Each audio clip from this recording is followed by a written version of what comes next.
Dundee's there already. Yeah, Mr. Dundee. I won a hoodie he didn't win, which Yeah, I think fucking the Bolt Bucket said I think it's the first time he hasn't won something. Mr. Dundee, it was I was happy, mate. I never win anything, but I won that, so I was pretty stoked, eh? I'm the same.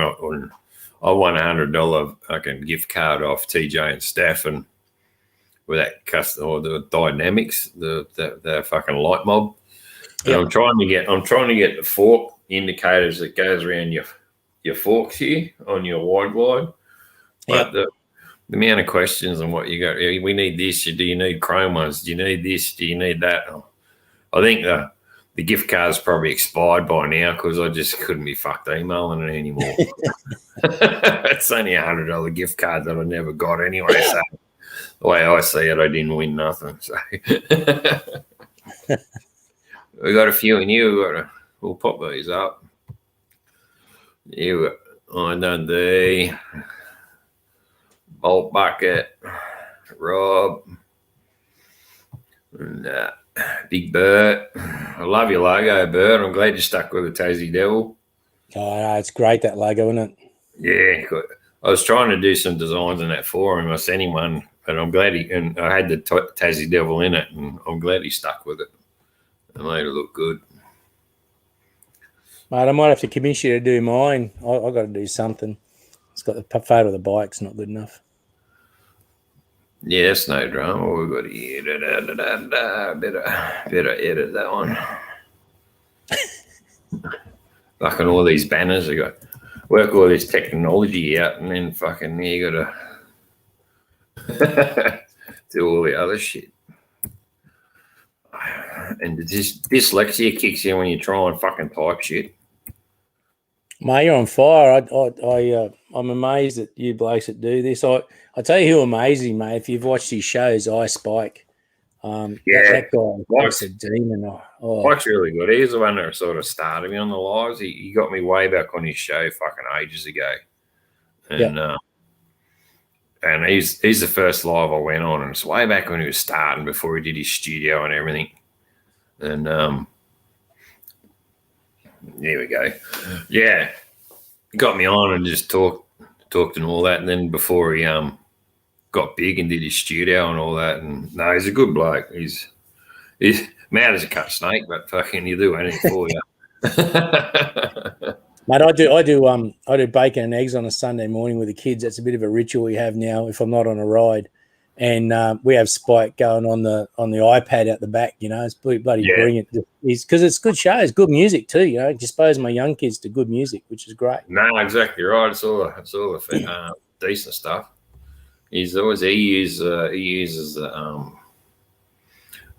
the Dynamics or whatever one, I can't remember.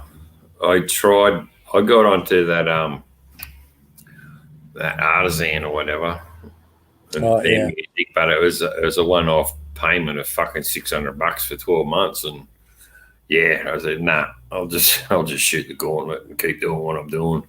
Like, pay $30 a week for a month or whatever for music.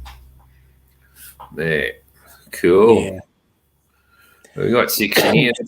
Excuse my cough, mate. I'm still. I had COVID. 9 COVID tests so far. I don't have it, but I got a cold or flu or something a few weeks ago, and I can't shake the cough. I'm giving it a crack with some drink, though, so you're doing dry July, aren't you, mate? Yeah, I've fucking got a cordial here. Sorry, bloke. No, you're right. Fucking, when was it? Fuck, I had a bad day on Friday last week. I was on holiday, and I was doing 2 blokes' works, jobs all week, and it was just getting smashed with job sheets, and it just wasn't letting up. And I got to halfway through the Friday, and the boss was going, "I'll get someone in here to help you." Thanks very much. The week's nearly over. Yeah, a bit late now. Mate, I could have drunk fucking half a carton that afternoon when I got home. I tell you, that was the only day that I really fucking wanted to drink, and that was just to fucking knock yourself silly. fucking Z disease. Yeah, that's right. Yeah, we've got a good Aussie contingent turn up tonight, mate. All the boys are there. Yeah, no, it's good. They got that other little fucking side group that going. Oh, the Yankees have got a side group going, and on Dundee's in a few in it. So I'm actually going to be on. I don't know when. That what's his name? A veteran biker. He's an old submarine marine, and he did. I watched these live with Monkey Garage, the monkey fella, and and also he did Hell's on Two Wheels. He did a good live with him. They're an hour and a half to 2 hours long, but he just gets it rolls on. I listened to it at work today, so I could see what his lives and that are like. And they just talk. It was all about the MC culture and all the gangs, or not gangs, all the clubs and everything else. It's a culture of what to do and what not to do. But I know it was interesting. And the old mate, the old veteran, I can't remember his name, but he's actually an old submarine Navy dude. He like all been in the subs and all that sort of stuff. And Hell on Two Wheels, like, it spun me out because as a kid, when I was looking for work after school, I actually applied for the Air Force, and I wanted to go in the Air Force to be a airport firefighter, which my brother was in Canberra. He says it's a good job. You just wait around, wait for the planes to crash and hit the gym. So I was all hell keen on that. Yeah, veteran on biker. That's what. That's it. Yeah. That's him. Yeah. Thanks, mate.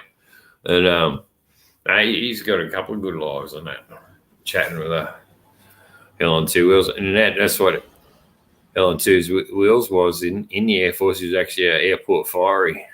If I'm and a mechanic and all that, I think I was right. What I picked up on the live, but there's a bit of a spin out because that's what I wanted to get in there and do. But because I was young and I had a strict diet back as a kid, they wouldn't let me in because they weren't going to cook special food for you, so you can fucking. There's no specialties. Either you fucking make it or you don't make it. That's right. Yeah, I didn't fucking fit the bill. As I say, so it's probably good in a way because I probably would have got shot and fucking never made it back. So who knows? Yeah, Mike, good to see you, mate. I don't know what time it is over there. It have to be in the morning or something. Arizona, yeah. All right. We'll jump on and get started with the first question is, what inspired you to do your YouTube channel? What got me started was actually the bloke in the chat is Thrall Down Under, a Rob who every Aussie vlogger would know because he's that supportive of all of us. But I was watching $1 Million Bogan. And a few other things, and how I got on, I suppose I started watching YouTube because I wanted to buy a new bike. Yeah. So I had a Suzuki Boulevard, and I just wasn't happy with it. I had it for 6 years. And I was out in the mines, out in the Bowen Basin, and all the riding was kind of straight. There wasn't a lot of corners out there. Yeah. And I moved to Proserpine and bought the bike here and started sort of riding again around here, and just didn't feel comfortable on the bike. Wasn't right for me. I started looking at what do I want to do, and probably come to YouTube as a 50-year-old bloke a bit late, I suppose. And I started watching Bogan and a few other people and a lot of bike videos. There's a guy in the States just set up his own bike shop. Actually, I can't remember his name either. I was watching a lot of his stuff and just trying to work out with bikes and was watching Rob's videos, and one night I sort of started playing with what sort of bikes I was getting, and I was and really seeing this whole movement around YouTube, and I thought, it wouldn't be bad to just going on this black dog ride. It wouldn't be bad sort of filming up to that and capturing it for my kids as they get older and other people. And Rob, most of us are older blokes, you're right. I thought, maybe that journey of someone going on a big ride like that's never done it before, come back to riding after years away. I rode a lot of bikes when I was a young bloke, and I thought, well, maybe someone would be interested in that. So maybe I'll record it. And I was I think I Googled one night what what sort of gear do you need to do YouTube? And I just come across Rob's video, and he must have only put up that night. And Rob was, I've got it right here, actually. Rob was going through his stuff and said he had this little Sony action camera he doesn't use anymore. Yeah. And if anyone's thinking about setting up a channel, to contact him. And I was lying in bed, typed it on my iPad. Hey, mate, I'm interested. I'm thinking about setting a channel up, thinking nothing would ever happen. He contacts me a day or so later and goes, yeah, it's yours. Give me your address. I'll send it to you. And I got a couple of shirts and a hat and that from him at the same time to sort of thought it'd make it worthwhile buying some stuff for him so he doesn't get hit with the postage. Anyway, the camera turned up, and mate, I kind of had to go and film something then because I felt like I got something. I better go and do something with it. And yeah, Rob, watching you in bed, no, that's not the image I was trying to bring forward. Thanks. But yeah, so the camera turned up, mate. So I couldn't. I had to do something with it. That's how he watches Rob from time to time. Nice. At least it's not in the shower, Dundee. I don't take it in the shower. That's the I'm gonna see. Yeah, no, that's how I had a YouTube channel way back in fucking 2013. We were on a bike ride out the Wingham just at a pub, and this bloke fucking. It was end of a rally, and he lost a bet, and he ended up running down the stairs of the pub naked and out across the road and had to run around the park for some reason because he lost the bet. And they all had the cameras out and they were filming him, and that sort of I started my channel up that weekend, but then never really used it. And then got a fucking GoPro. Well, I've been doing it now probably 2.5 years, maybe 2.5 years. So 2 years prior, so 4 years ago, it was a Hero 4 Silver. We bought it from Bunny, Bingley, I think it was one of the two, not plugging them, but anyway, bought it from the shop, $500, and then didn't use it for about fucking 12 months, 18 months. So we went to New Zealand for the first holiday on the cruise. Went around Hobbiton, filmed about a half-hour footage of that, and then that was about it. Then when I left the social club I was in, I seen Adam Sandoval, how he's fucking trekking around America, and I was just mainly watching it for the scenery and all that, and I thought, fuck, that's the go. I'll just do that. They're showing us like their country. I want to I'll do something like that here and show them our country, and I'm sort of still doing it with the four-wheel drive in that regard, so I'm not sort of I'm happy about that. But yeah, just I do want to get more bike stuff out there because it was actually a bike vlogging channel to start with, but in all fair, it'd be like I see Australia and show everyone Australia through the channel in that regard. So that's with mine, and also like. Your photos, you put in a photo album, they're usually under the stairs and you can't watch them. So on the YouTube channel, you can go back. If you ever feel like sit back and watch one of your old videos, not like the old days where you put the 8mm reel to reel and watch it and put the fucking towel up. The sheet up to watch a fucking movie night or something. My old man used to do that, and every now and again the reel would stick and the bloody thing would catch on fire, and that bit of footage would get cut out the next time. That didn't exist anymore. Yeah, exactly.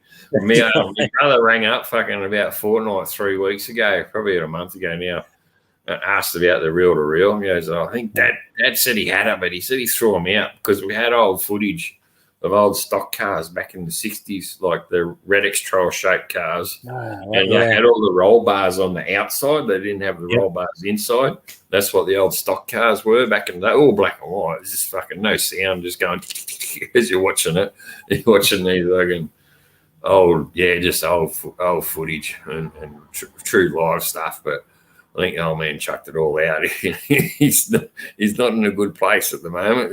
Everyone fucking Mum wanted to kill him, I think, because she got rid of all the footage. All the memories. Well, now these days, mate, it just all lives digitally in the cloud. It never dies now. It's there forever. Exactly right. exactly right. Right, yeah. The next one, yeah. What other hobbies do you have? Not bike related. Yeah, look, that's all right. Well, I was actually I was going to save that because I was going to break it out when I made 100 subs because at the moment I'm at 80. So I'll tell you what, I'll tell you that no one will guess it. There's no way anyone would guess what I do outside of riding bikes and work. Yeah. Look, I'll say fishing because I love fishing. I don't go very often. I've got a boat and I think it's sat dry now for almost 4 years. I had a tinny like that too, and a fucking little Mariner 4 horsepower motor, and I had it for 5 years. Bought it off a mate. Oh, for however much. I never seen fucking water, so then I sold it for the same price to someone else. 5 years later, I just sat there. Well, mate, my wife, if she could hear this, would go off because I've got a little tinny that I started with, and now I've got a 6.8 meter boat that also hasn't been near water for 4 years, which is pretty bad because I live in a beautiful place to go. I'm all of 2 kilometres from one of the best Barra stock dams in Australia, and half an hour from the Whitsundays. So it's inexcusable, mate. So I'll say boating and fishing, but I will let the other little secret out when I hit 100 subs. There you go. That's something to aspire to. That's all right. Yeah, get them all fucking rolled up and get over to their channel and fucking hook in. That's right. All right. The boys are fucking going crazy in the comments there, talking about fans only and everything. Yeah, I know. I noticed that. Oh, yeah. I tell you what, they all blame WP for taking us off track. But listen, seeing some of those comments from the boys tonight, I think she's the innocent one out of all of them. Yeah, exactly. I'll have to get her on one day. Like, that'd be crazy. Oh, she'd be good value, mate. She'd entertain us all, I think. Yeah, exactly. No, she's good value. Okay, yeah, next one here. When did you learn to ride a moto? Yeah, well, as a young fella, I grew up on a farm, so bikes were just part of what we did. Actually, funny, my dad had a little Yamaha 100. He used to ride from the farm to work. He used to work for Telecom or PMG back in those days. And I used to take it up to the mate's place about half a mile away. He had a farm next door, and I used to ride the bike up there. And Dad thought he used to only ride it up there, but I used to ride it round the farm on a little dirt track we had. He had I think it was a Wise. I can't remember what it was. An old Yamaha anyway, XT80 or something. I think maybe something like that. Yeah. And I'd try and keep up with him on this dirt track, and I got caught when the old man tried to go to work on a Monday morning, ran out of fuel about halfway to town because I'd used all the fuel up, run around the neighbour's place. So that was where I learned to ride. And then when I moved to Sydney, when I was 17, I moved to Sydney and went out and bought a bike. So actually my first riding on a road, a proper road, was I got on the back of a bike with a dealer near the Gladesville Bridge. Yeah. And he took me for a ride. He cut off about 3 cars in traffic. And I remember pulling up with a set of lights, and this bloke in a car beside us said to me, "Mate, you're going to get on the back of that bloke. Your life is going to be over in a week, you know." Yeah. Anyway, that didn't put me off. It was a little GSX 250 it was. Mm-hmm. And I bought that bike. And the first time I rode in traffic, I rode out of the dealership into the main road over the Gladesville Bridge. I lived at Auburn. I rode to Auburn, and then I spent the weekends riding around the Rookwood Cemetery, learning to ride on a road. Around the dead centre. Well, if it all goes wrong, I haven't got far to go. You know? Yeah. That's it. And that was it, mate. I loved it. I'll just have to work out which one was the right one. Yeah, I can save some money on transport.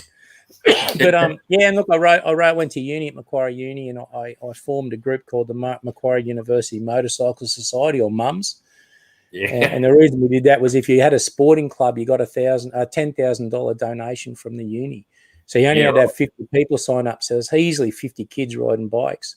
Yeah. With all this money, we set up a workshop. We started working on we bought tools, a workshop, so everyone could work on their bikes for free.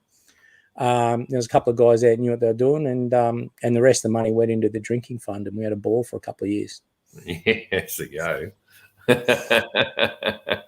Yeah, it's funny you say it. It's pretty freaky riding around fucking Sydney. Rob would know and all that. We went down to a party. It was the 60th. It was at a patch club. Like we went to the clubhouse and all that. But I had on the way down, I had battery problems. Me fucking battery earthed out. Yep. And long story short, we got to the pub and we're having a drink with this mob, and then I had to see how I could start my bike after we had a drink and all. And then so we started my bike, and they all took off to the clubhouse, and turned the lights on, and it was backfiring and carrying on because the battery obviously wasn't holding the right charge. So I had to turn the lights off, and the mob all went ahead. But one of the patch dudes was with me, and he goes, "All right, mate, we'll get there. Just follow me." And like we're roaring up the back streets of this dark suburb. All I could see was his tail light, and he was going like the clappers.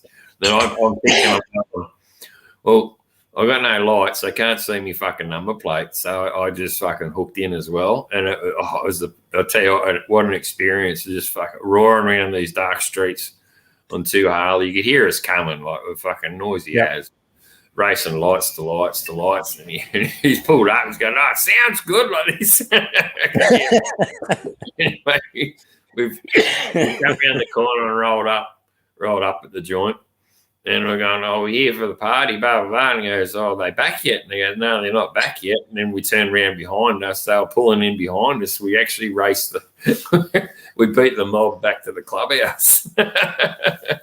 Taking the back streets, just me and this other bloke. But pitch black, no lights, just following a fucking tail light. It was, it was an experience, I tell you. It was really good. Yeah, I don't know how you guys ride around Sydney. It's bad enough driving around it. I don't think I could ride. I'm too rural now. It's got another quick COVID cure. That's it, gentleman Jack. I've got fucking 3 of them kicking around somewhere. Mate, next month you'll be good to go. I don't know how they do it, mate. I couldn't ride around Sydney. I don't think I could do it anymore. Nah, well. Only when you go through Sydney and that's about it. I'll just stay away from the joint, I tell you. It's just another time we fucking with the social club I was in, we were coming back from a national rally or a poker run on Picton side. So we had to go through Campbelltown and Pennant Hills Road up to Hornsby and obviously back to the Newey Highway. And we got to Pennant Hills Road and we didn't slow down. We just fucking lane splitting. We didn't slow down. We're doing 80 or whatever on the fucking freeway, what you could do. And then when we got to the Pennant Hills Road, we were still doing fucking 80 through there. And then out the other side near Hornsby, going past, we're going out the other side of Hornsby, and there was this victory club. There's this fucking 20 victories, and they were filming, doing something. And us, social club, there's about probably 30 of us. Or no, one 30. So there's 13 of us, and there's more of them than us. And they're filming this victory riding along the expressway obviously probably for an ad or something. And one had a Ulysses patch on his back, but he didn't look old enough to have a Ulysses patch. But anyway, we just roared through them. We were doing their 120 or whatever, and we just went fucking straight through the guts of them, doing a ton. Then the bloke with the Ulysses patch, he chased us for a fair while up to the Twin Servos, and then he realised he was by himself, and then he turned around. But we give him the thumbs up as he's fucking pulled over and waited for the others. It was, that was a good time, that one too. Again. Come up to this victory mob and we just fucking straight through the guts, the filming and everything they were. So I think we wrecked their ad. But I was going to say, I don't reckon that would have made the ad copy, mate. Getting blown away. No. That's it. They're trying to plug the victories, and then we fucking we Oh, roll they through. come up all right, Bob Day. Those victories, you can do a bit with them now. They're not a bad. I reckon thing I reckon they're a weapon actually, but they're American and all that, but I don't know. They just don't like them. Obviously, they're not a Harley or an Indian, so. Well, then Indians aren't fucking American now either. Nope, not really. Nah. I was just going to quickly answer Dundee as well. He asked me if I go to Brisbane every week for work. In my job, I look after people over Australia, so I fly a lot. So I used to. I don't do anything for COVID now. But yeah, I used to go to Brisbane once a month, and then every other state once a month as well. So I caught up with Throttle in Sydney when I was down there a while ago. But I used to travel a lot for work, but not so much anymore. Yeah, that's it. Yeah, I want to.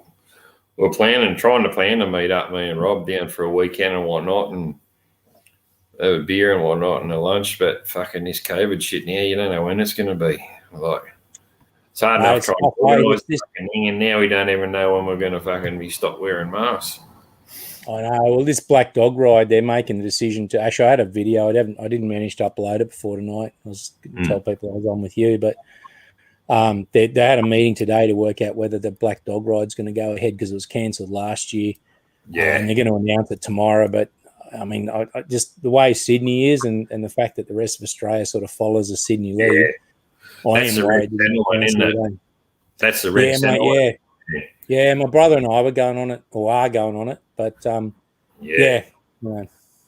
I do the local ones, but I've been interested in that Red Centre one. I would like to do it one day, but obviously, yes, I think they'll have to can it this year, unfortunately. It looks like it.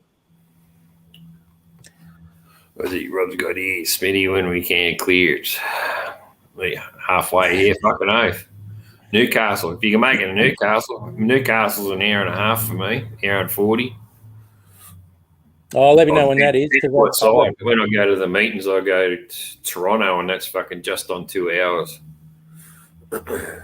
Let us know when that is, because I've got to go through that area to do a sales call in the next month or so. So I can meet you guys in Newcastle easy.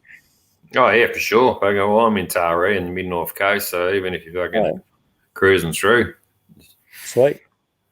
Next question. You haven't got a drone? No, mate, it's on my wish list. Same. But I've got a second half of the part B. Here's your favourite music band you've seen live, like your favourite band that you've seen, concert or a band that you've seen live. Yeah, that's probably a hard one. I was lucky enough when I left New South and come to Brisbane, I sort of end up in security, and I did a lot of looked after a lot of bands, and I might say something that would really shock you, I suppose, but of all the people I looked after and spent time with, there were some really good class acts. I looked after Meatloaf and a whole lot of others, but the one person that probably stands out more than anyone, weirdly, would be Michael Jackson. I know that sounds weird. Yeah. But I spent 2 weeks with him, and was he black then? Yeah, he was trans. Was he white? The guy was just like a kid, eh? Like he was just so innocent in so many ways. I know that I was kind of amazed by his work ethic. Look, I think Meatloaf was interesting. He was, and the other one who was really, really good, and I really enjoyed my time with, was Prince, or the artist formerly known as. I spent quite a bit of time with him as well, and they look really interesting people. But they all had their quirks, I suppose. Best concert that I really, and you probably didn't get to watch a lot of them. Probably Billy Joel. Yeah. Yeah, well, he's an old school. That and Springsteen probably were the two ones I really enjoyed. With Billy Joel, like he even says himself, like he's got a bit of an attitude in when he gets pissed off up there. One time he fucking flipped the grand piano off the end of the stage. I don't know what concert it was, but I remember he actually said it in his own words, like he got shits and fucking flip the piano off the end of the stage because he had the shits with him for some reason. Yeah, well, when he was in Australia on that tour, it was not long after he broke up with Christy Brinkley, so he wasn't in the greatest headspace. So one of his concerts got cancelled in Brisbane because he kind of he had an issue. But mate, when he performed, he was red hot. Like, it was good. Yeah, it's me. My wife's old man, we bought him a box set of Billy Joel cassettes, fucking box set back in the day. You kids that don't know what cassettes are, you put them in your fucking car. Anyway, years ago, way back when we were first dating, before we were married, like we bought it for him for a Father's Day or a gift like that. He's a mad fucking Billy Joel fan, and it was a box set, cassette tapes. We actually bought ourselves an Angels, all the old Dark Room and Face the Angels, all the old school Angel cassettes. Yeah. Was good out. Okay, mate. Rob's got to go to. You got to wait. Take it easy, Rob. No, Wackers. Bolt bucket, Alice Cooper, eh? There's a few trying to see what. No, I never saw it. Never saw Alice Cooper. I remember when he put his Poison album out. We were riding. I was still doing the end of my apprenticeship in Sydney. Yeah, best concert hands down, mate. I seen Metallica in the Horde Pavilion. It was the 89, 88 Justice for All tour, and that was my wife Kirsty's fucking first concert she went to. I said, if you live through this, you're gonna fucking live through anyone. that's a big first concert. She shit herself. It was on the weekend, and we're rolling in there, and they had reports that there was fights and blues and fucking people riots and all that out the front of it. And as we rolled up, we just parked the car up the side street, walked straight in the door. And as we're walking in there, there's fucking people passed out in the gutter. There's one chick there hurling asleep in the gutter. We're going, well, that's a waste of $150, like concert ticket or whatever it was. Went in there and, mate, you're right, hands down. Like, I've seen a lot of concerts and a lot of them equal it, but Metallica, we bought the Justice for All tour, so it was a good month or 8 months before we knew that the concert was coming. So we obviously just plug it. You play all Metallica's albums there, Ride the Lightning and Kill 'Em All and all that sort of stuff. And you play all their albums, and then when they come out and Garage Days and all that, like, when they come out, they played every fucking song. Every song, no bullshit. We're in there. And this is before they had tattoos. That's before they were all clean skin back then too. And they're just fucking smashing it away. And it's getting down to all that they were doing all the songs, Mama Last Caress and all that off Garage Days, that album. And I said to the missus, they only got about 3 or 4 songs left, so let's go. So we walked out, and no sooner we got outside, we heard her go, okay, thanks very much, encore, and they played one more, and then that was it. But they started about 9, and they finished 1:30 that night at the Horde, and it was awesome. It was the best concert we've seen, for sure. Yeah. That's a good concert. Then we pulled in Dundee's checking out, I think. Take it easy, Dundee, mate. Look after yourself. You on, you prick. He had an early start, apparently, so he's got to get his beauty. Like a Queenslander. Hey? Well, mate, Outback's kicked in, and he's in WA, so he'll be up for a stay. Yeah, you're right. It's only fucking afternoon over there for him. Hey, brother, how you going? Suicidal Tendency. That's one concert I would have liked to have seen too, Chewy. SE, it's another one of my favourite bands. But we after Metallica. The Divinals, mate. I saw the other one was I looked after the Divinals at Bogger Road Jail reunion concert. Mate, unbelievable. That was a powerful performance too. I've got to tell you, that was a good one. Chrissy Amphlett. Yeah, mate. Yeah. Yeah. I mean that's an Australian icon right there. Yeah, fucking oath. I've seen the Angels about 5 or 6 times, and the missus, she's seen the Divinals about that many times. I've seen them a couple of times, but it was whenever she was, because she was in Ulladulla, I was in Sydney. The Divinals went to Ulladulla more times than the Angels did. So the wife saw the Divinals she's at the golf club. They drank him out of scotch. Chrissy Amphlett and the band, Mollymook Golf Club, they drank him out of scotch. And then she stood up on stage and propped herself up against the stool and sang a song like this. and she didn't move or dance around. She was too stonkered. But the missus said, but fuck, she was pissed. And we knew the bar staff at the club at the time, and they said, they drank him out of scotch, a crate of scotch, and they was all gone. And fucking then they got up and fucking did the duty. She was a legend. No, she's one of my faves, old Chrissy, for sure. She's awesome. Yeah, absolutely. We seen her in. I was there. Well, that "Touch Myself" song. That's the only number one hit she had. All the rest didn't quite get there. And we seen her in the Sydney Town Hall. There was Screaming Jets. Baby Animals were first. Screaming Jets, and then the Vinyls. And Susie the Banshee, she was brilliant way back when they first hit the scene. And then Screaming Jets come out, and it was when singing. She didn't want them to sing the Fat Rich Cunt song, but they did anyway. And then in the paper the next day, they were kicking up a stink saying, she kicked him because he sung the Fat Rich Cunt song and all that. But he said, here she is up there in known history of pissing on stage and everything else and walk around in lingerie singing her song. What's the difference between that and that, he says. So, old Dave Gleeson was a crack up. I remember I saw the Screaming Jets out at a little pub out near in Parramatta, bloody 87, 88 or something. That was, yeah.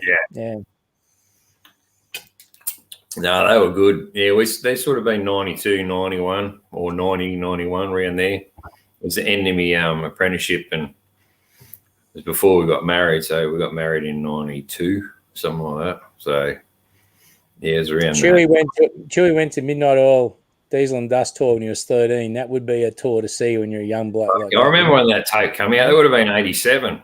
I'm pretty sure it was 87. Yeah, it would have been 87. Yep, absolutely. Remember Triple M paying that thing to death. Yeah, 87, 88. That's like, you remember how Triple M used to be in the fucking 80s and 90s in Sydney with Doug Mulray. Uncle Doug Mulray. Mate, I was only talking to someone about him today. Jack Africa and all that. And Gloria. The one to come on. Hello, Gloria. How you doing? Hello. Mate, it was brilliant back then. There was something about Australia then. It was a great time to be around. Yeah.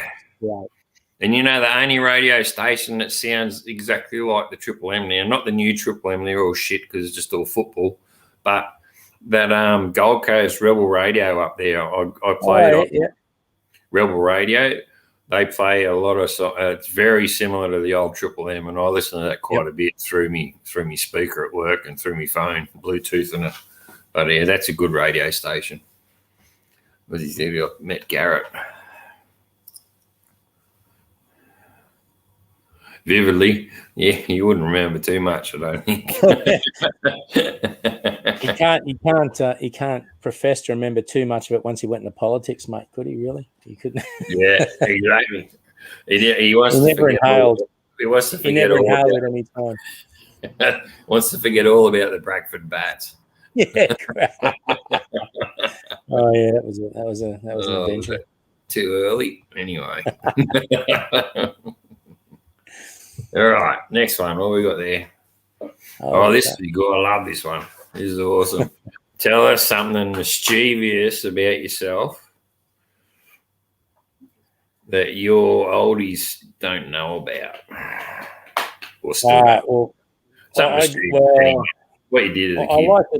I like to delude myself that they don't know about it, but and I think actually my old man's caught up in Darwin in a COVID lockdown. They went to Northern Territory for a trip, and he's stuck up there.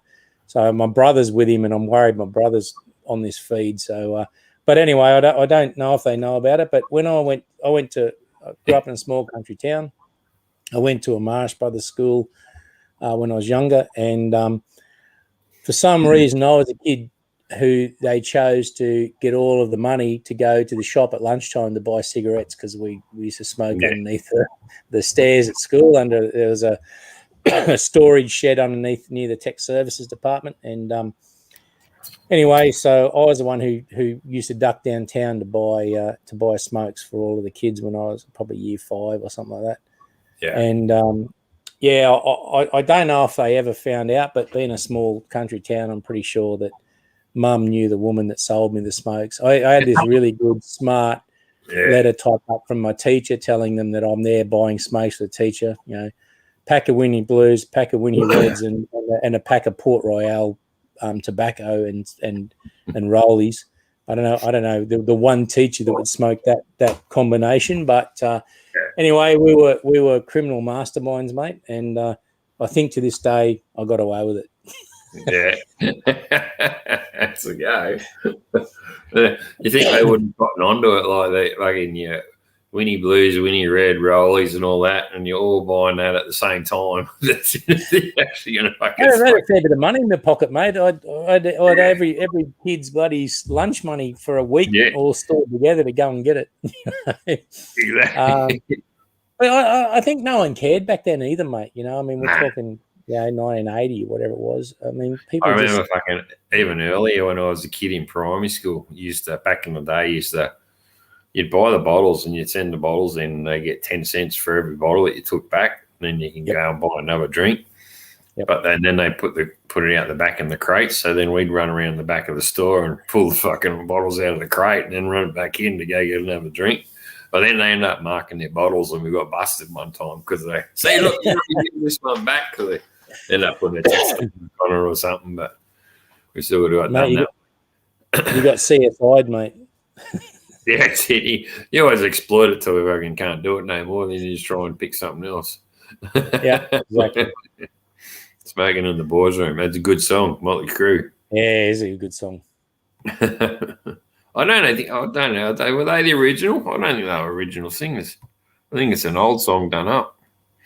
Can't remember. I don't know. Well, I think you might have been. I can only recall them singing it though. Nearly every song's redone, isn't it, mate? Yeah. Yeah. This is a tough question, this one. Yeah. What's your most favourite sport to play or to watch on telly? Mate, I grew up loving rugby league, I suppose, and I suppose I grew up in northern New South Wales. That's what everyone played, but I sort of lost interest when Super League come along, and I sort of got in a union a lot, and then I sort of drifted back to league over the last few years. If you had asked me 2 weeks ago, I would have said rugby league hands down. But unfortunately, mate, I'm a St George Dragons supporter, and I don't know what those guys have done to our team this year with the crap they carry. A bunch of lawn bowls. Sure, you're right, mate. I've actually got into bowl. I actually loved bowls. I played a few times, and I love watching Chewy's lawn bowls videos. But mate, what those guys have done, a bunch of privileged guys. Yeah. Oh, really? Well, there you go. Yeah, I thought it was a couple. I was a bit young then to hear the original, I suppose. But mate,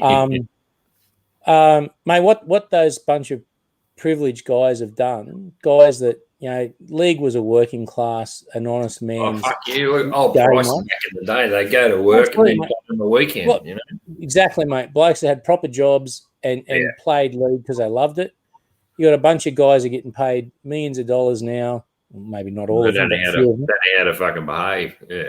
And all the privileges under the sun, and they still can't do the right thing. When there's people suffering like there is, and I don't want to get too heavy, but the people going through what they're going through in Sydney, mate, it's just wrong, eh? It's like, so, mate, I don't know. I think I'll align myself with Chewy. I think I'll watch lawn bowls from now on. That's it. Lawn bowls, yeah. We'll go and do it. Barefoot bowls, they play that. You can play barefoot bowls at Crescent Head. $5 a game. Kick your shoes off and then fucking drink your beers at either end or while you're bowling. That's a good job. I've done it a few times. I think it's great. It's really enjoyable. But mate, that's it's league and the crap that my team went on with this year. I don't know. Really disappointing. Obviously, my team's the neighbouring team of yours. And the Sharkies, and like fucking everyone they ditched Bomber and all that. You can tell that done me too. It's just like it's just a fucking business to them now. It's like they don't give a fuck about the coaches or the trainers or anything like that. What they did, the bomb was disgusting, and then they expect the team to perform after they do that and tell them that they haven't got a contract at the end of the year. And then, well, luckily we sort of kicked into gear and we're knocking on the door of the 8, but fuck, we won't go any further, I don't think. They're just big. Well, mate, the Dragons will be on the race of the wooden spoon now. I mean, how do you get behind a team like that? He is a far ahead enough, you know. I think it's fucking the Doggies and the Broncos are down there sort of battling that one out, but that club's got a massive issue, doesn't it? Really, I mean, it has. Look at the players they got, and they're fucking all the way down there. It's unbelievable. No. It comes down to management, mate. It comes down to heart and spirit. That's the problem. And who's fucking in your pay packet? You know, it's like fucking everyone says the Roosters don't have a salary cap, and they're about right too. Yeah, they bring the fucking 18-year-old in and make him play, and they're still fucking playing shit house. What's out back, Gotti? I don't watch sport. That's it. Oh, the Union's on the night. I should have had the fucking telly on. Anyway, the Wobblies. I don't know how the Wobblies are going. Is that your setup in your shed, mate? Is it? You got a man shed? Yeah, it's just a garage. Sweet. Like Harley here and the 426 and great garage door and fucking. There's like a bench over that side of the telly and fridge. Well, beer fridge is there, but the camper fridge and camping stuff there. All pictures and that up on the wall. Yeah, good stuff. Yeah, that's the den, I call it. Every bloke needs a den or a shed, mate. That's for sure. That's it.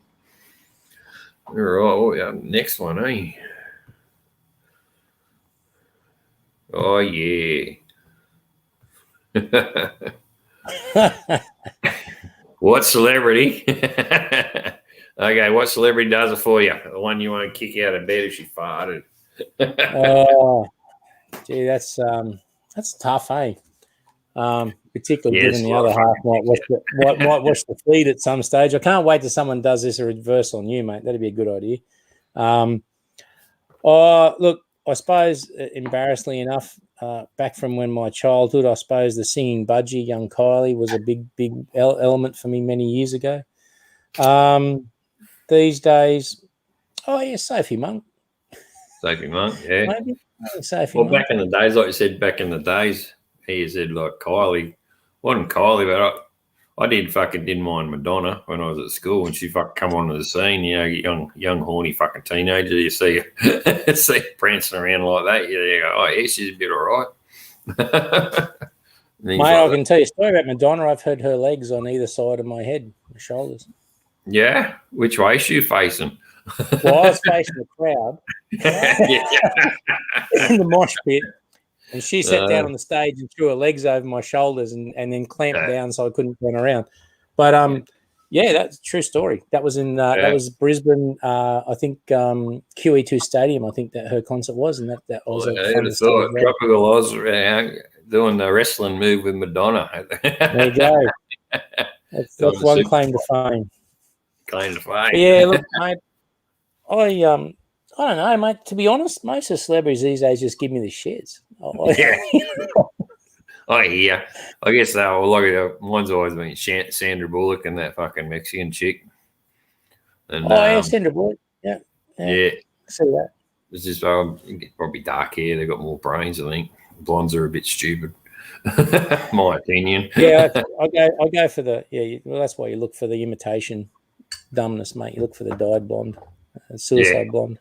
Yeah, suicide. Yeah. Excuse me. Outback like gold. Shame. Is that Outback telling us he's got something for Darren Hinch? The Hinch? Voice script, yeah. Probably voice script. It was. She had very strong thighs. I keep fucking forgetting her name. That's the best. Selma Harker. Yeah. She's fucking 10 years older than me, so she's got to be fucking 60 something now. We'll have to start. We'll have to start looking for someone younger. Mate, I think you've got to be careful of Outback's last comment there, mate. Not the on women one. Yeah, that one.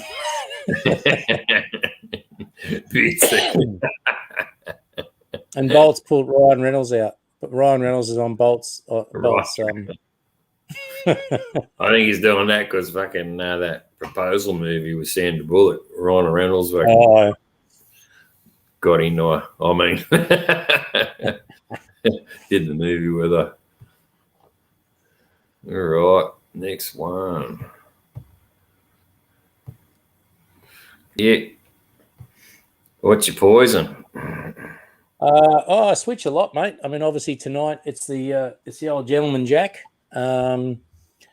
I've really got into a lot of the spiced rums. I love some of the history of how spiced rums developed, and you know the reason that they spiced them. And I went to a great Outback. I went to a great bar in Perth where they have like hundreds of these spiced rums. You get to try all these different ones, and then there's another little quirky bar in town in Perth called the Tiki Bar or the Hula Boola Bar or something.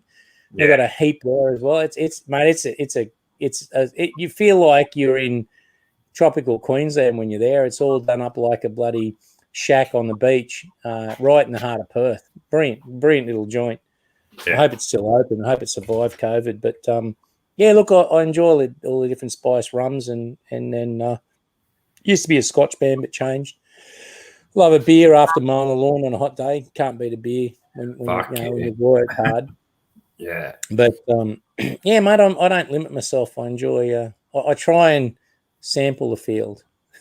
Yeah, you get that way as I guess you're like our age now, like wiping yourself out is in the fucking goal. It's just like it takes too long to recover these days. So older and wiser, I guess. I think when I hit 40 and found out what a hangover really was, what I thought was a hangover in my 20s wasn't really a hangover. You know, a hangover in your 40s lasts the whole weekend. You go out on Friday night and you still feel sick on Sunday arvo. That's top it up. That's what I used to do. You wake up fucking with a headache and whatnot on the fucking Saturday morning, but where are we now? Oh, we've got a party tonight, so you crack it up by lunchtime and then you kick on to it. You just try not to drink from fucking lunchtime onwards on Sunday so you could drive to work on the Monday. That's what I did anyway, because then you had a fucking 4 hour drive. It was 3 hours. It was 3 hour drive from fucking Ulladulla to Sydney to get to work. I'd leave 4 in the morning. That's right. 4 in the morning. 5, 6, 7, and start at work at 7:30. So get up there by 7, Bundy on, and then I can start work. And then I'll get home.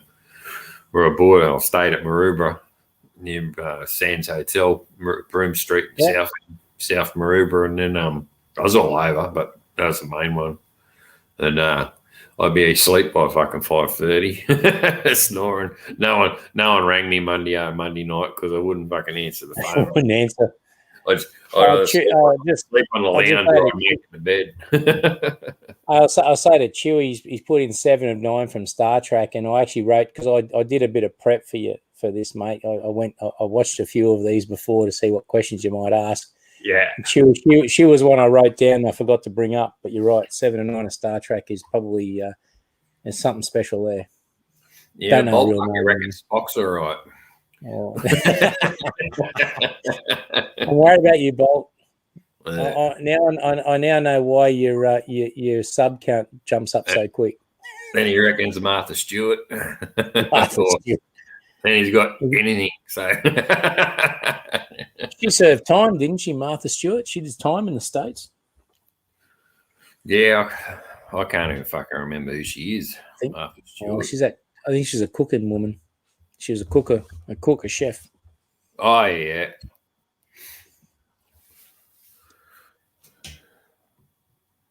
Can't remember.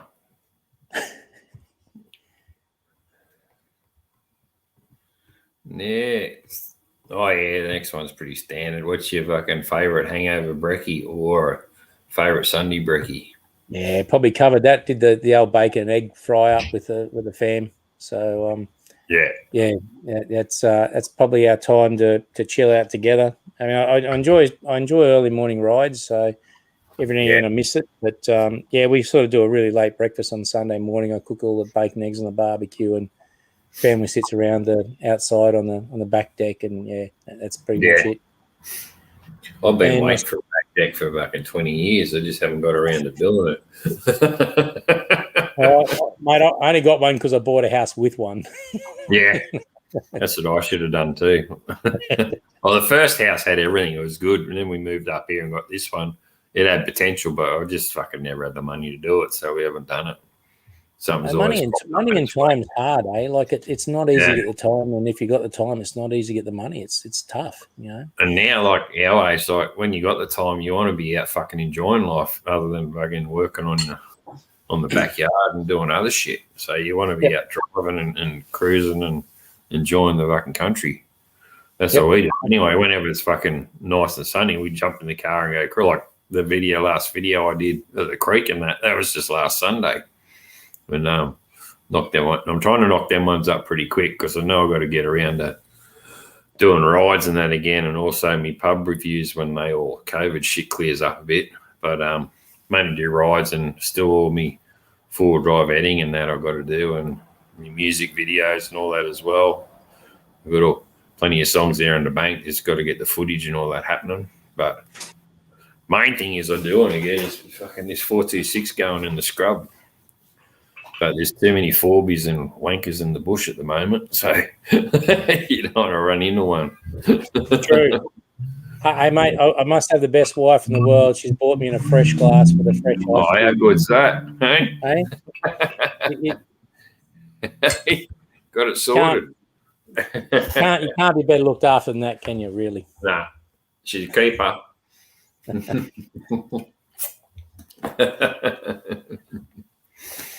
Mate, going back to your videos on I don't think.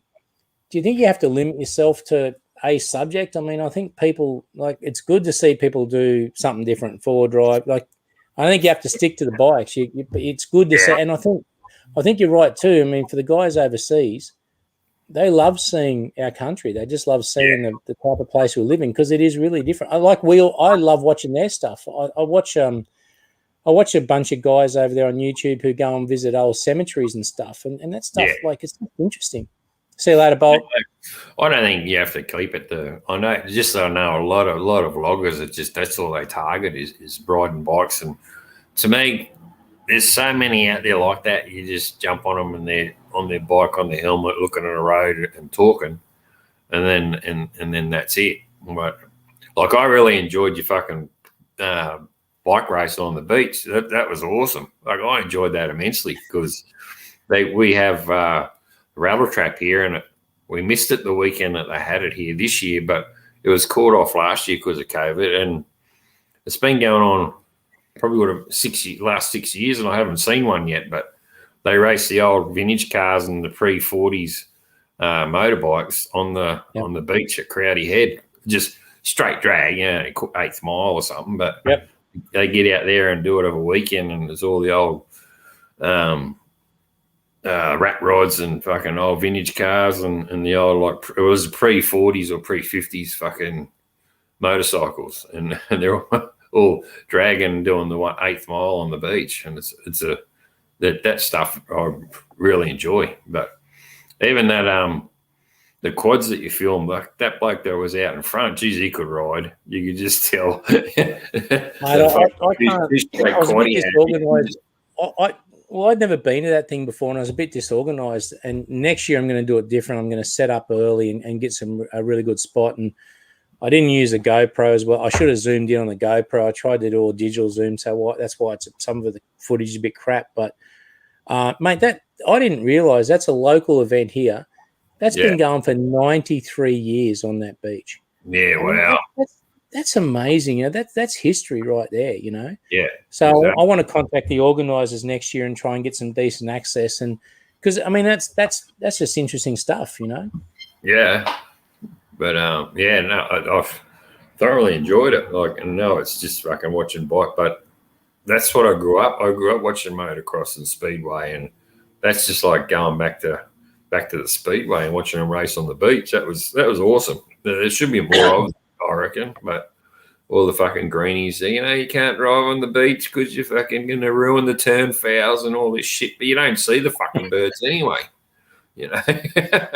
Nah, well, mate, there would have been just as many people walking up and down that beach crunching everything if the bikes weren't doing it. So, exactly. Mate, thanks for that. Yeah, look, that's the one problem living up. Well, not a problem, but one of the things we got to deal with living up here is everything's so far away. So that's a 150k ride to get there to do that. Yeah, exactly. And but mate, look, if it helps me grow and it helps, Chewy just mentioned the one about the abandoned defense thing. There's a lot of I want to do more of those. There's so many facilities up here that were built for World War II that no one knows about. And we had a chemical research and warfare facility up here. Exactly. That's unbelievable. Mate, I don't think you do have to limit it to like your bike vlogging and shit like that, like we're saying. But I just know I've got a lot of four-wheel drive stuff. I just got to sort of even up with the bike stuff. Well, it's coming middle of winter, but once it does come out, obviously I'll get on the bike and show a bit more rides and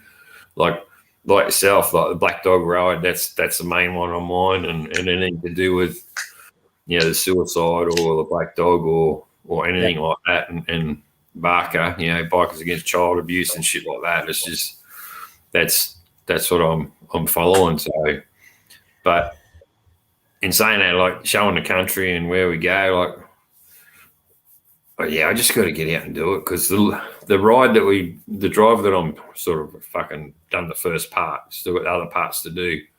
The loop road that we did before we went to the K yard and bought the 4-wheel drive, it topped it off because we were thinking about buying the 4B. Did this loop ride on a nice fucking sunny day. Then we did it twice actually. We did it when we got the car and also before we got it.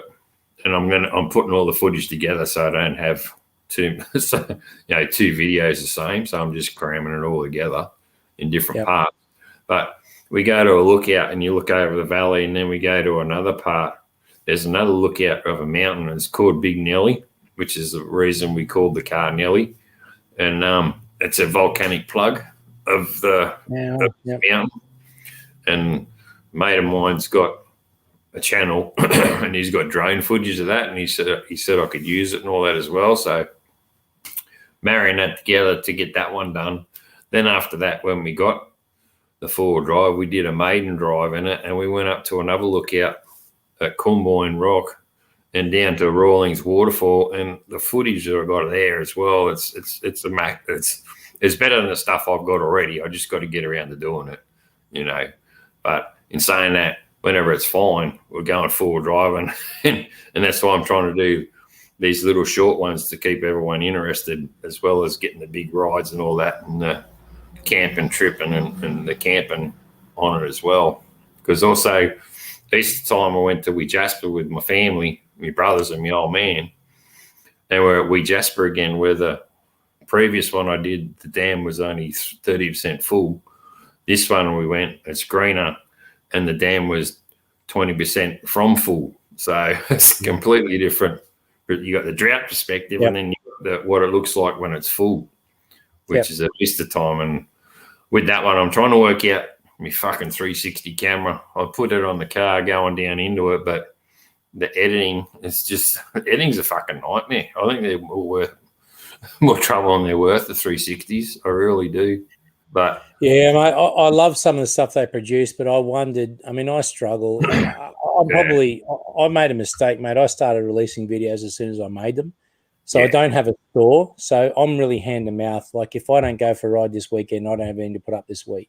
Yeah. So you get a lot of pressure on you to sort of, because if you want to grow, you kind of supposed to be. Well, everyone tells you're supposed to be consistent. You got to do it a lot, and I think I would have loved to have done 3 or 4 months worth of storage of video and edit, and have that all up your sleeve before you start releasing. But Outback said there, that comment there. I mean, Outback, the support between him supporting people and being just an ear all the time, and Rob from Thrall Down Under. Yeah. Australian support, I think, when I first got in this 6 months ago, you'd see the Americans, you could see they're really looking after each other and sort of developing each other. Yeah. We've really got that here now in Australia too. It's amazing, like those two guys, Outback, what I've seen you do for people and your consistency turning up, and Rob as well. Rob turns up to nearly every premiere that you do, and WP as well, and a bunch of other guys, Bolt and everyone else, but it's just amazing that the support you get from everybody, and you ask a question. I asked a question a day on that Insta group, and you get feedback straight away. Like everyone wants to give to you, so it's a great feeling, Like it is a family, and everyone uses that term, and it's true. It's the way it works. That's it. And then when it does go quiet, it's only because other people are too busy editing their own stuff to get their own stuff out there. So it's another thing. Like the groups are there for help and all that, but then when it does go quiet every now and then, it's only because everyone's busy at the time. But at least the group's there when you got to ask a question.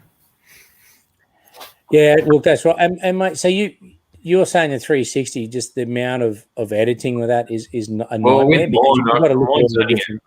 Mine's not a cheap ass one. It still cost me $70, but with my app on my phone, it's got 3 or 4 different perspectives. You can do the eggshell type one, or you can do it as a panoramic 360 or a double panoramic, or you can do it as say another 1 or 2 options. But when I tried to put the SD card in the laptop, it just unloaded it off the SD card as the eggshell one. So like you just looks like you're looking at the sky, the global one. Yeah. Be quite often, because other than that, they don't know how to edit the other stuff. But when I click the app on my phone, it does the panoramic. It brings that up, but I want that view, that panoramic view from the app. I want to rip that to my software so I can use that and not the eggshell. But when you rip it to the editing, you get the eggshell. So I don't know how. I'm really trying to work that bug out of how to get the panoramic instead of the eggshell, because the panoramic, that's what you put it on for, so you can see you driving down, coming to a hairpin turn in the scrub, and you can look like you do on a hairpin with the 360s, which is what they're good for. You see them going around a hairpin corner, you see where you come from and where you're going, and then you're gone. That's brilliant stuff, which is what I liked about them. But just to do it with the one I got, it's just not. I haven't worked it out yet. I might have to jump on YouTube and have a squiz, but I think it's more than that. I've got to actually go to a dude that knows the camera, or someone knows the camera and the software, and do it that way, because it's like a drone and all that. You got to have your specific app for that camera, for that drone type of thing, to use it properly. But I haven't worked out how to get that panoramic view off the app onto the SD card and in the computer, so you can edit the software, and it does it 10 minute fucking sections. So you got a half hour view, or 10 minute or 5 minute section. So you got fucking 4 or 5. There's so many fucking videos that you got to go through. One part would be just you like driving past the bush, but then you got to go. You want to crop it. You want to start on the fucking 20th one, not the first one, just to get it right. And it's just a bit of a nightmare in that way. But I think I got enough trouble. I think I got enough trouble with my GoPro and my Sony action cam. That's probably because you do get sport. You get sport for material, don't you? Like you accumulate so much stuff so quick. Exactly. But the Osmo Action, that's the best camera I bought. That's a good one. That's like your 7s and your 8s on the GoPro. That's the one you just fucking sat in the water and filmed that creek. Yeah. And walk around there, they're going, aren't your feet cold? I said, oh, no, I can't feel them. But fuck, it was cold. I'm getting good footage back. Yeah, that's it. I'm getting good footage. So it doesn't matter if I get corona or the fucking flu, but yeah. We're going to get on to the next one. But yeah, mate. Yeah, I think you're right. Like, I don't think it does matter what you put out, as long as you're enjoying it and doing it. That's the main thing. That's the way as long as you're enjoying what you're doing, it's your program, your channel. Put it out. If people are going to like it, they're going to like it. If they're not, they're not. They're going to hang around. They're going to hang around, or they're not going to. So, like, I think I've just nudged almost over 300 now. It's taken me fucking nearly 3 years. So I'm nearly get 100 a year. So I'm at 300 subs now. So I'm happy with that. As long as I know they're all genuine, and if it keeps going up, then good. If not, I'm just happy to keep showing the 300 that I got, and whoever using later to have a squiz or whatever. So no, not really. I think that's a key, mate. If you got genuine subs, yeah, I reckon 100 a year is probably organic growth from what I can see. Yeah. I'd like to get 100 only so I can have the channel name proper instead of the gobbledygook you get at the moment. But look, I think it's important that it's legitimate and you're yourself, and people respond to that. And I think you're right. You'll get true people who engage with you and you get feedback, and that's more important than the total number. Yeah, what I noticed with that veteran biker too, like, and talking with the other vloggers in America and all that, and they're right on the money. They're saying, like, if you got a YouTube channel, just be genuine, be yourself. Like, don't be a character, because I mentioned a couple of channels that were characters and whatnot, and I was like, oh. Me personally, I don't like the $1 Million Bogan, but that's not that I don't like him. He's just not my cup of tea. I thought he was a bit fake, so I've watched a couple of his. He might have changed, I don't know, but it's not my cup of tea. So I won't watch him. And look, I think I've watched him because some of his shots and his production stuff is really, really good. Yeah, the stunts that's he does, what I mean. Like, his camera work and all that might be spot on, but. Correct. What the two videos I had seen, it hadn't tickled me fancy. So but that's not saying his camera work's not top notch or anything like that. It's probably fucking way better than mine. Well, obviously it must be because he's got so many subs. But just the point was, just be genuine, be yourself, and fucking if they don't like you, they don't like you. If they do, then they'll fucking hang around. So. And that's anyway. Like, what you see is what you get. My old girl, I remember plain as day. I was a fucking 5 or 6 year old kid. Some kid did something, and I fucking snapped at him, and Mum yanked on my arm. She upped me. She goes, "You know what, mate? Don't be a bully, blah blah blah," and all this sort of stuff. She fucking upped me. You treat people the way you want to be treated, and fucking. That's it, and I've lived by that rule all my life. But you don't want to be fucking poked or prodded or bullied, then you don't do it to other people. If you want to, treat them nice and all that, then treat people the way you want to be treated, and it'll come back tenfold.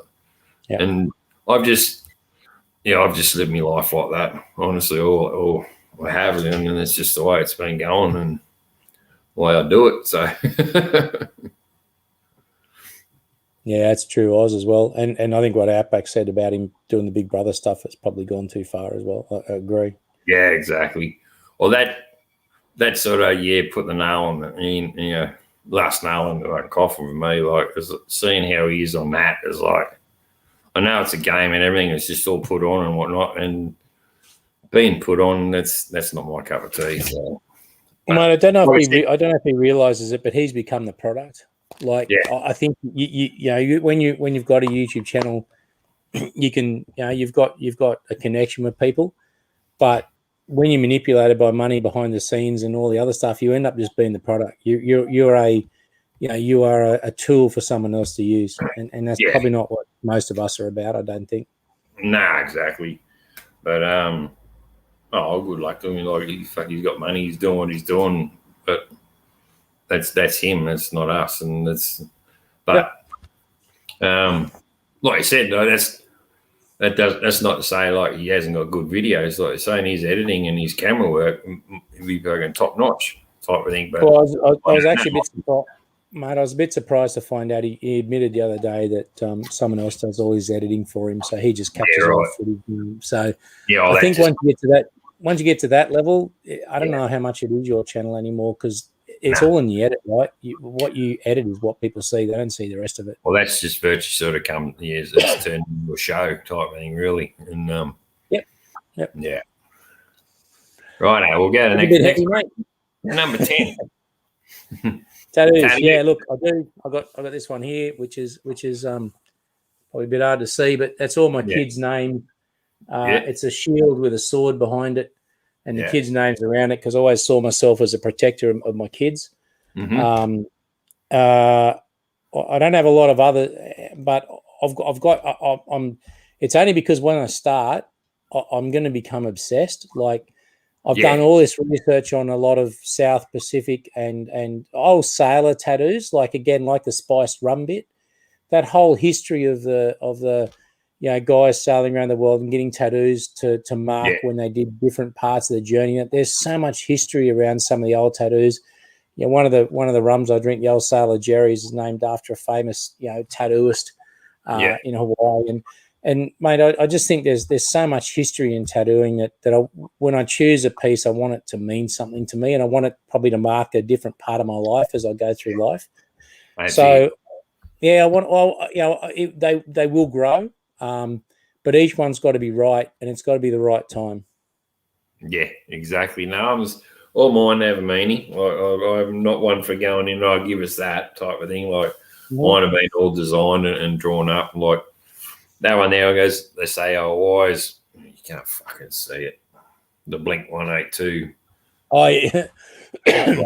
But that's sentimental reason. Like my wife's brother hung himself fucking way back in.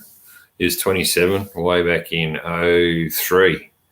And so we only been up here 3 years. And that was the main band that we all listened to at the time, and his favourite band and our family's favourite band. So, that's that one. And we've always been sentimental tattoos and all that. And the old man's name there, he had prostate cancer. So we put that on there when he fought that.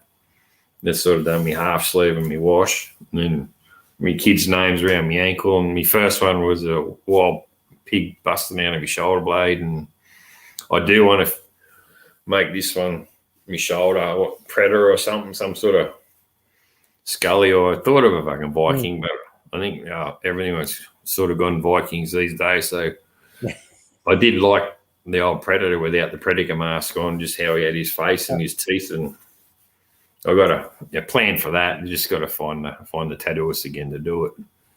And costs money and everything else. So the cost side of things, it fucking might never happen. So it's just too dear these days. So we'll see what happens.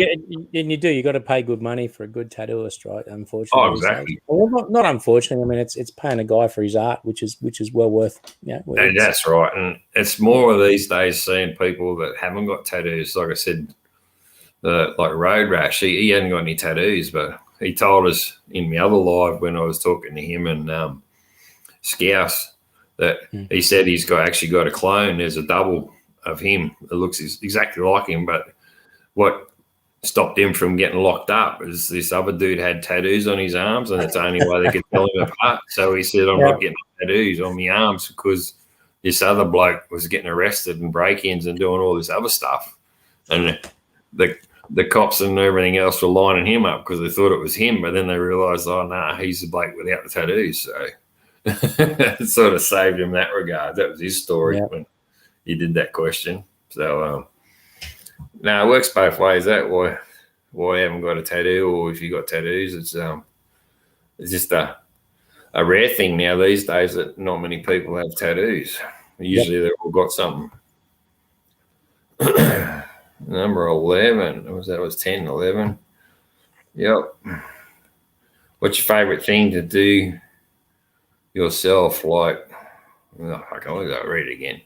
What's your favourite thing you yourself like or love about your channel? Look, it's got to be the community. I don't think I love a lot about my channel. I think I probably don't watch any. Once I've edited stuff, I don't think I've ever watched it.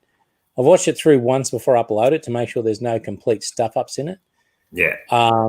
But probably don't ever look back at it. I do love the comments. I love the engagement. I suppose I live very rurally. I don't have I'm very.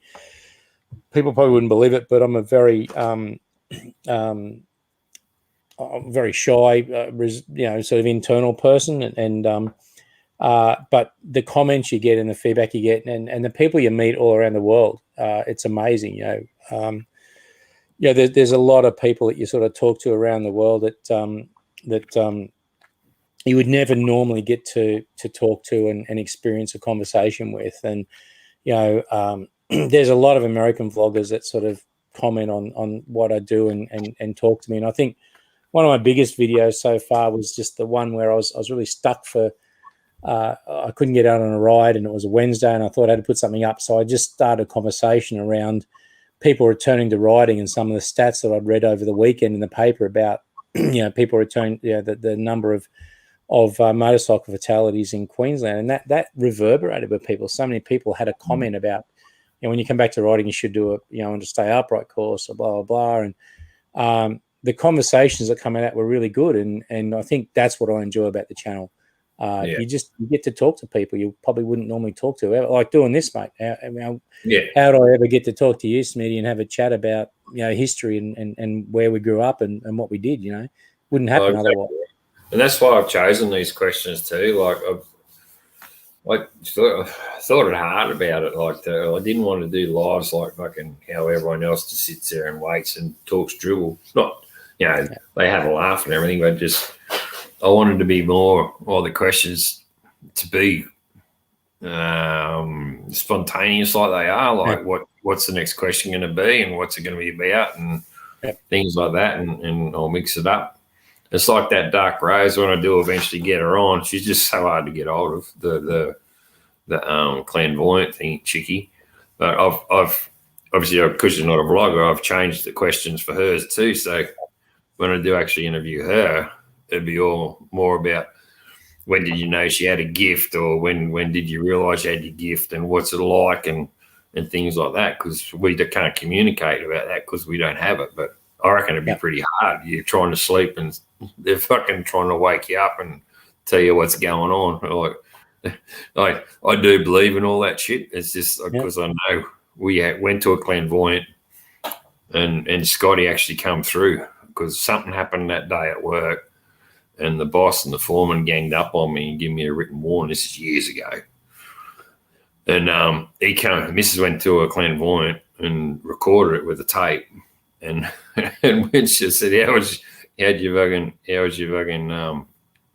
interview? Like, your what'sie? And she goes, well, we'll play it, and played it. And it was virtually all about me, what happened that week, what happened. And Scotty said, I was just, the pricks at work, they shouldn't have fucking done that to you, blah, blah, blah, blah. And I'm just going, fuck, man, this is a real spin out, it's just fucking, there's paranormal activities and that sort of stuff. I believe it. Like, you talk yourself out of it so you don't fucking freak yourself out, but there's shit like that going on for sure. Yep. Because he's got, Chewy needed tat. But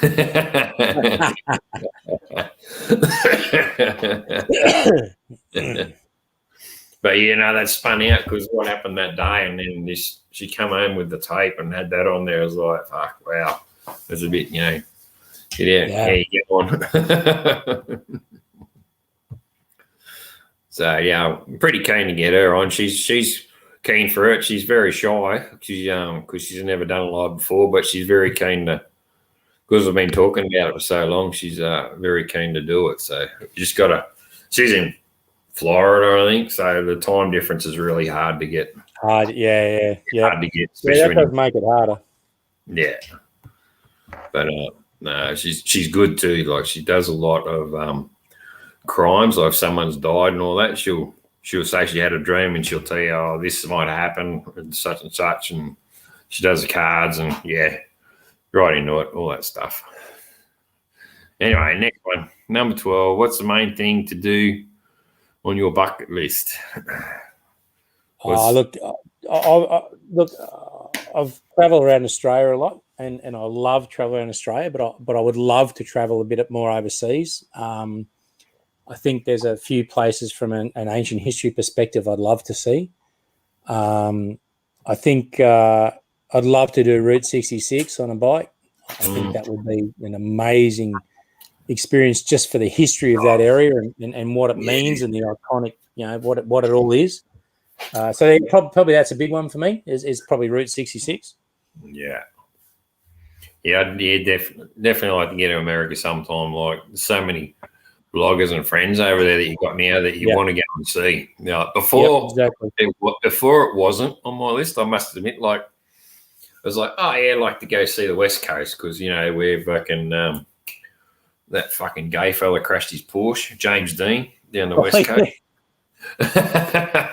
He fucking crashed his Porsche Spider down the A and all that. Yeah. I thought, oh, that'd be cool. What I've seen on telly, that looked like a nice coastline. But now, being into the vlogging for like 2.5 to 3 years and seeing what everyone's doing and where they live, like Badlands, Sturgis, Needles, Tail of the Dragon. Yeah, Deadwood, Tail of the Dragon, and all that, and Rushmore. Like, yes, I want to see all that stuff, like Yellowstone and like Park, and mainly all that. Like that's and the Ozarks, and then Cat House and all that. Is that sort of, but then you got to try and see if they're all in the one area, not fucking scattered everywhere.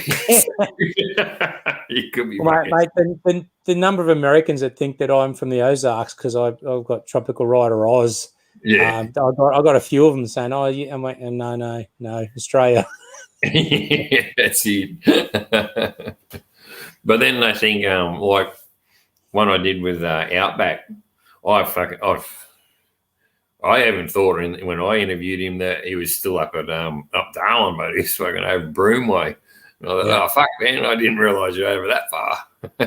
And there was people on there. Oh, Toby Norton goes, how long would it take for you to go over and see him? I did fucking probably 5 days, because you got to go all the way around the bottom to go up the Broom. Yeah, it's a long trip over there. Yeah, I agree. Outback, it's going to America with COVID's probably not the go. Nah, exactly right. Well, none of us are going anywhere for a year or two, I don't think. Never been west of Dubbo. I don't think I wouldn't want to go west of Dubbo, actually. Mrs. wants to take me up the Red Centre, actually. She wants me to take me up Alice Springs and the Rock. And I thought, yeah, I'm up for that, going down to fucking Adelaide and go straight up the centre and up to Darwin. Do that. More so I think it's something to see. I think Uluru is something to see. Yeah. I think every Australian should, if we can, get there. Well, I believe in that too. Like in saying how before I said, yeah, I'd love to go to America and see that and that and that. But in all honesty, like I've gone to New Zealand to see that, which is it's cheaper to do that than if I can go to Western Australia. But the main thing is to see my own country, like you're saying, to see the fucking Ayers Rock and go up north and see Darwin and see the Cape. Like that's the big one we're planning in the next couple of years is trying to drive up the Cape, from here, drive up the Cape, up the top and the ride. Me and Rob. Australia's hurt itself though. Like it's so expensive to go and do the Cape and stuff like that. Yeah, it's cheaper for people to go overseas. That's a problem we have now. Exactly. It's cheaper to go to fucking on a cruise or fly over to New Zealand and see New Zealand than it is to fucking go to Melbourne or Sydney or to Queensland. Exactly. Yeah. But in saying that too, like Kirsty's oldie going back, like I read your introduction for your channel just to sort of see what your plans were for your channel and on how you're up around the Whitsundays. Yep. Yeah, so you are around the Whitsunday, sort of near Airlie Beach, or you up a bit further? Yeah, mate. We're just we're probably about 35 k's inland from Airlie Beach. Yeah, right. Yeah, is it Proserpine Airport? Yeah, the Whitsundays Airport, Proserpine is right there. Because we flew into there because Kirsty's old man, fucking when he sold their farm in Ulladulla years ago, he built a 35-foot cat, and for about 10, 12, 15 years, they were sailing all the way up around the top of Australia and hung around the Whitsundays there all the time. And we've been on 2 or 3 times on the cat round with Sundays and Hayman Island and all that there, and Whitehaven Beach and what's it, Butterfly Cove, which is across the road from Hayman Island. Hamilton's around a bit further where all the fucking celebs go. And it was good all fucking, sailing around here. The islands are awesome. Mate, it's beautiful sailing. We did a holiday a couple of years ago. We hired a cat it wasn't cheap, but it's a good family holiday. Took the whole family, and mate, it was 10 days. This is beautiful, just perfect. Yeah, exactly. And the Early Beach fucking pubs and all there, they have the fucking the frog races and shit, like all the crab races and stuff. Yeah, mate. I want to do a few more videos on some of the eateries and pubs and that. I did that brewery, the Ballistic Brewery one. That probably didn't go so well because it was a night. It was an Early Beach bike night. It was dark, so you couldn't see any of the bikes and stuff. It made it really hard. But I want to do more of that area. So if people coming up here, they just kind of know where to go and suss different places out. Yeah, that's a good one. The fucking Outback. I keep forgetting about Wave Rock. That's a good one too, and I hope your missus fucking improves soon too. Outback. I know she's agree, well. Mate. Yeah, exactly. Yeah, Chewy's his thoughts are with you, for sure. But I know Wave Rock. Yeah, was that Northern Territory or up Queensland way? Where's Wave Rock? I can't fucking remember. I think is it NT side. I think it's the NT side of the border. I think. Yeah. Outback will fucking punch something in. Need know more about it. Chewy's right too. The Bungle Bungles is well worth going to as well. Yeah, exactly. Absolutely. And what's the other one? The fucking Devil's Marbles and shit like that. They're all there. Yeah. I haven't seen the 12 Apostles either, but I think some of them have fallen in the ocean. I think there's only about fucking 4 left, I think. Yeah. Well, there you go. Outback's told us. Outback's given us a geography lesson, mate. WA. Western Australia. So we have to go via Broome to pick Outback up and then go and do it. That's the go. But, my first one is, definitely to see our country first. And then eventually one day to get to America, only because all the vloggers we know and friends we've made, you want to go see them and see all the sites that we've seen on the YouTube and on the telly. But definitely, was it Wave Rock? Oh, yeah, mate, I'd love to do that, and I'd love to host some of those guys when they come over here too, exactly right. That's why I keep telling them, if you come to Australia, I'm only fucking 3 hours north of Sydney. Just leave that COVID shit down there. So I love it. If you ever get rallies come over to the UK, they lived in Brisbane, they wanted to go for a drive to the Great Barrier Reef for a day, and they says, it's only that far on the map, but it's people don't appreciate how big our country is, but Punk's there at 9:30, mate. You just ask her what the time is in Australia. PM, mate, not AM, because I'm not drinking. That's it. It's fucking Bathurst weekend, you start drinking at 6, 7 in the morning. But Bathurst weekend, that's an Australian institution, mate. That's it. See, Outback's only 7:30 over there. Fucking 9. So we're 2 hours behind you. There's another fucking 4 hours to New Zealand. Yeah, the other way. Yeah. All right, look, I've got one more question left. Final question. I think it's just usually a standard one. It's final question. Future plans for your channel this year, and what should we keep an eye out for in the future? Future plans. I'd love to do some meetups with people, like when COVID relaxes a bit and I can travel to work again. Catching up with you guys face to face and doing something like this face to face, I think would be great. Yeah, I've tried to plan that fucking meetup 2 years in a row now. It's been fucked over by COVID, so I've sort of given up. Like I said before on the other live, I think August time, I was just going to go somewhere the last weekend of August and let everyone know where I'm going to be, and then they can join up if they want to. But by the looks of this fucking COVID thing in Sydney, I don't think the ban's going to be lifted anytime soon. No, I think New South Wales is going to get really tough to travel outside of in the next or two for the next month or so. Especially if you go through Sydney or to Sydney, yeah. Oh, yeah. Look, I'd love to introduce some drone stuff because I think it adds another level to what we do if you can do it. It's expensive. Well, and that's the problem, mate. You know, I've got 5 kids, 4 at home. One is left home, but you know, this stuff costs money, I suppose. You know, just in the GoPros and stuff I bought, there's money there. I'd love to bring a drone into it, but you know, whether I'll pull that off before Christmas or in the next 12 months, maybe, I don't know. And look, you know, I looked at the Mavic Air, and I think if you get a drone doing what we do, you got to have one that has that follow capacity, because otherwise you're kind of deluding yourself. You're not actually, it's not going to do what you want. No, all the boys keep saying, they say the best one is the Air 2, but Air 2, but it's it is out of my price range. I'm leaning towards the Mini 2 because it is set up the same as the Air 2 and it's smaller and compacted, but it's got all the same shit that the Air does. So it's gonna, and it's cheaper. It is, I think, with a SD card and all that, it's around $1,000, like with the kit and all that sort of stuff. So, you know, like Australian dollars for us, it's around $1,000 or $1,200. Yeah, I priced the full Mavic 2, like the not the Air, but the full one. I think it's about $1,800, and that's the cheapest you're going to get it. I like Outback's idea, just a couple of broomsticks.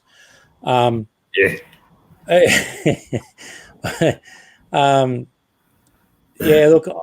if I can't pull that off, I think what I want to do is and it's funny, I watched someone else's channel who said that they bought too much stuff before they were ready for it. They thought buying more stuff would make their channel better. I want to probably concentrate on trying to frame my shots better. I do it every time I sit down to edit. I sit there and go, oh, crap, I really should have put more, I should have paid more attention to what I was doing when I filmed it instead of trying to fix it in post, you know? Yeah. So I'm going to try and just use what I got. I'm in the middle of a stink with GoPro at the moment because they had a pretty big deal on. We got a GoPro Hero 9 plus an extra battery plus a 2 battery charger plus the SD card and all this other stuff, and it never turned up. Yeah. And I contacted them the other day, and they're going, "Oh yeah, no, well you had a PO box and we couldn't deliver that, so we've cancelled the order, but we took the money for the GoPro subscription service." Yeah. So if that 9 turns up, that's it for me. I think for a while I'm just going to learn to use, probably the GoPro 7 and the GoPro 9, and probably retire Rob's Sony Action Cam, only because it doesn't have a lot of stabilization stuff. Yeah. I looked at, I think it was Dundee posted a vid earlier tonight with a center camera built in to the comms unit. I kind of like that stuff, but mate, I've got to be careful because I'll be honest. I spent probably close to $3,000 getting this bike ready for the Red Center ride. Like by the time I've put new tires and all the other stuff on it, and had to buy a sissy bar and bags and additional all that extra stuff. You can't it's not an endless amount of money you can pour into this shit, you know. Like you got to pull up somewhere. Well, even Rego on a bike's fucking hard. Like I only just got this registered, and look, it's the 13th, so it would on the 21st of this month it would have had to go for a blue slip, and you know, with a Harley with loud pipes and all that, you don't want to do that. So you get it done in the 3 months period that you got. And saving up for the green slip in New South Wales, it's fucking $600 for a green slip. The Rego's $130, and then your pink slip's $20 or $25 on top of that. And so it all adds up, ends up being around $800 each year to fucking Rego a bike. And that's what I've been doing. That's why I haven't had any bike videos, is because I haven't been saving the money up to get the fucking thing back on the road. Each year, it's like that each year too. My bike's only registered probably about 10, 11 months of the year because it takes that month and a half to rake the money together to pay for the green slip. Yeah. The government's just thieving bastards. They just want all your fucking money. Yeah, look, for me, and good work, Outback. I know Spike talked the weekend about, showed us the bike you've bought for summer, and mate, that thing's beautiful too. I think when I'm going to have to go and have a look, have a squeeze. Yeah, Yeah, have a look at the trikes video from the week. Yeah, from the week, mate. That's a special trike, that thing. And I think when I get older and can't ride anymore, that's probably what I'll do. I think I'll always love that wind and the noise. If it's a trike, it's a trike when I'm older. But mate, as far as so congratulations, Outback. I love the fact that you've got that for summer. It's magic, mate. With the channel, mate. Look, I just hope I get better. I hope I'm raw. I hope I get to open up more of myself, I suppose, and be a bit more courageous talking about stuff that's. I think I've got the mic now with that wireless. You can see from when you started and all that to like that bike one. Yeah, your appearance and your confidence is a lot better than when you first started, for sure. Like talking in front of the video and all that. God, what I've seen, like from your first one to like that one, you improved a lot. So no, it's all practice, mate, and confidence and getting things done. Yeah, no, agree. See you later, Chewy. Yeah, look, mate. I mean, I just hope I get better and slowly grow. And mate, I love the community. I love the Australian vlogger community. I love the guys in the States that engage with us and talk. And mate, if I can maintain those, and they are friendships. They really are friendships. Yeah. And I think there must be something about those of us who get stuck in this thing that there's a level of genuineness, and I think you have to, without getting too deep, I think you kind of have to be good and to continue. You have to share a part of yourself that most of us blokes probably don't normally share. You keep it all bottled up inside you, whereas you're talking to a camera, it feels like this. You're talking openly to people that you would never normally. If there was this number of people in the chat in a room and we're sitting here talking, mate, I'll be the quiet bloke up the back that wouldn't say a word. Yeah, there's something about honestly, that's I was like that at school. I was a quiet one. I'd just sit back and fucking watch it all happen. And if I had to join in, I'd join in. And like sport was easy because I love sport, so I'd always join in. But anything to do with like schoolwork and shit like that, I was definitely the quiet one at the back until I became a smart ass in high school, and then I got kicked outside all the time. But anyway, it's the way it goes. But that's often a sign of someone who's a bit shy and looking for acceptance too, mate, having that smart ass attitude, that they're looking for that engagement piece, Yeah. So I think it's interesting, mate. So many blokes who ride, and that's probably why I got behind this black dog thing, is everyone I go for a ride with has got something in themselves. Yeah. Where riding is a release. It's an escape for all of us. Yeah, they're all got that story too, like mate, their parents or their dads. Or one fellow I seen, he was riding because his old man had the PTSD, or that one for the war. He went for a war and he had that, and I don't think he talked to himself, but I think his brother did or something. So, and his old man was sick with that, so he was doing the ride for that reason. I said, "Yeah, good on you, mate." For sure. I'll always support Black Dog Ride, and I'll always support anything to do with like the cancer and things like that, because admittedly that's what's killing us all. Like everyone's fucking. That's the big ones, the big C and the suicides, and the depression. So anything to do with history, I'll sort of put my hand up and try and do shit about it.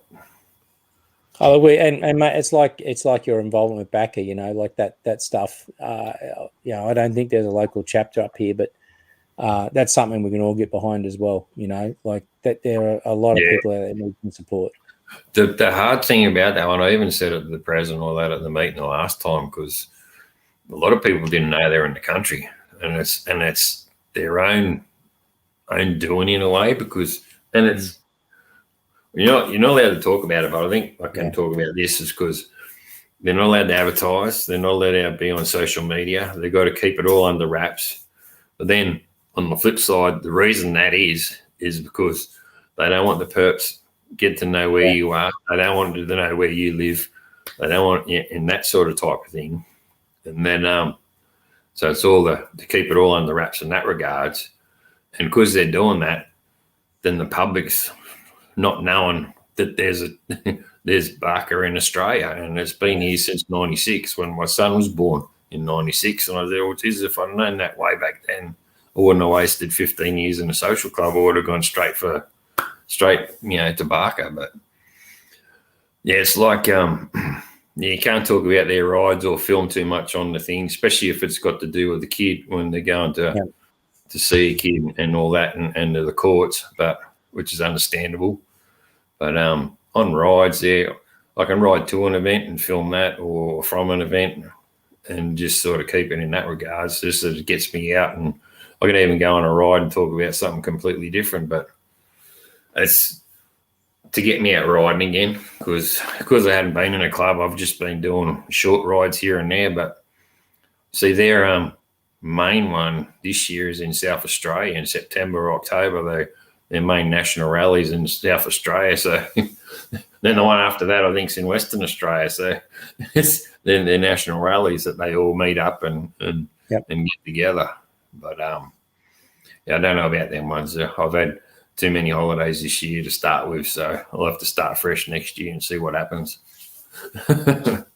Well, mate, hopefully we can do a big meetup next year. Maybe I know you're planning this sure. year. I'm thinking like with you guys north and all. It's hard with you guys because you're that extra further up, like Skid Pig. Well, he's 24 hours away from me. Like ride, that's a 24-hour drive or ride. Yeah, but it's not that bad though. Like Skid's 3 hours north of me. Yeah. So we all pick up. It's like